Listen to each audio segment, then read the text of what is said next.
বা এটা কথার কথা না। জান্নাত জিনিসটা, জান্নাত জাহান্নাম জিনিসটা গল্প গুজবের ইস্যু না, সিরিয়াস ইস্যু। হয় জান্নাত নয় জাহান্নাম। আমার সারা জীবন ব্যবসা বাণিজ্য হলো না, ক্যারিয়ার হলো না, চাকরি হলো না।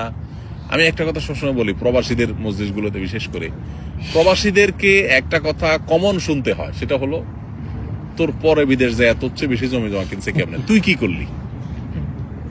হ্যাঁ, একই কথা মায়ের, একই কথা বাপের, বন্ধু বান্ধবের, বউয়ের, সবার একই কথা।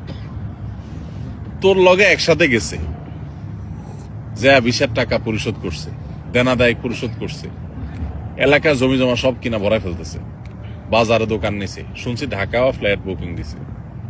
আর তুই কি করস? তোর সাথে একসাথে গেছে, প্রতি বছর একবার করে আসে, তুই 3 বছর আসতে পারস না, তোর টাকা হয় না, কি করলি তুই? এই কথাগুলো খুব বেশি শোনা লাগে না আপনাদের?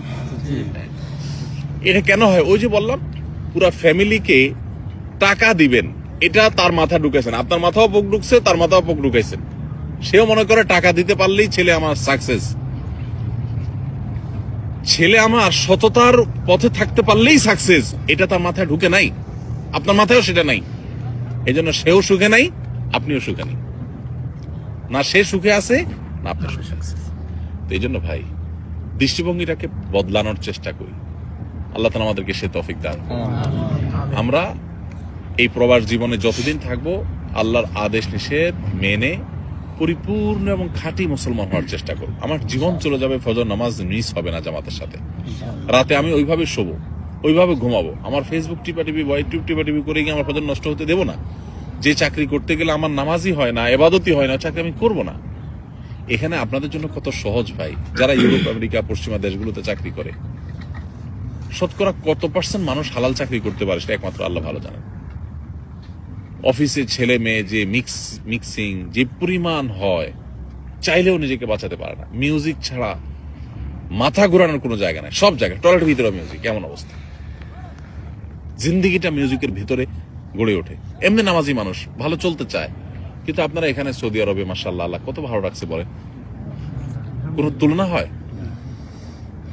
হাজারটা দুঃখ হয়তো আপনার থাকতে পারে, কিন্তু আপনি এখানে উপার্জন করতে গিয়ে ভেজাল পৃথিবীর যে কোনো দেশের তুলনায় সবচেয়ে কম ভেজাল।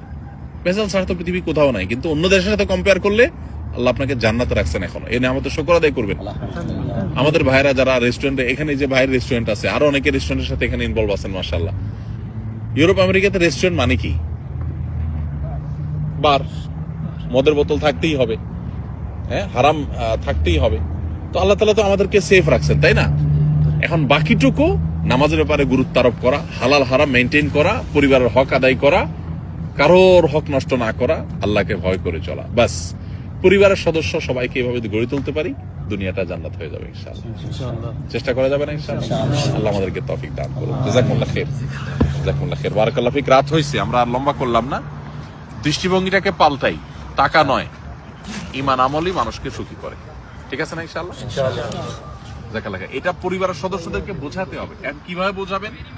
আগে নিজের দিনটা বুঝেন। আপনি দিনটা বুঝলে তাদেরকে বোঝানো সহজ হবে। একটু কোরআনটা বুঝে পড়েন, হাদিসটা নবী সাল্লাল্লাহু আলাইহি ওয়াসাল্লাম বুঝে পড়েন। প্রত্যেকটা জিনিসের ক্ষেত্রে যদি এরকম বুঝে দিনটাকে মানতে পারেন, মুসলমান বাই চান্স তা হয়ে মুসলমান বাই চয়েস যদি হতে পারেন, কোরআনটা একটু অর্থ সহকারে বুঝে পড়েন।